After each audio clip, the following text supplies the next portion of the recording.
Hey there, welcome. In this quick tutorial, we are going to show you how to add YouTube link to your Instagram story. It's super easy and we'll make sure you'll get it right. Just make sure you're logged in and using the latest version. Make sure to watch the complete video and follow each step carefully to avoid forgetting anything and making mistakes. So let's get started. First, open your YouTube. Now click on upper right corner. Now click on your channel. Now click on channel setting. Now from here you copy your channel URL by clicking it. Now go back and open your Instagram app. Click on your story, click on camera, click on create.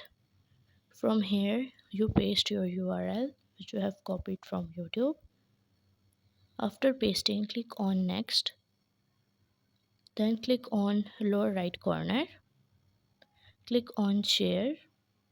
From doing this, you successfully copy your YouTube link to your Instagram story.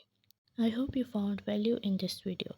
If you want to grab freebies, want to explore fantastic sample offers, and want to get exclusive coupon spinning and wide range of products from cutting and cat to beauty essentials, then watch the video you are seeing on the end screen.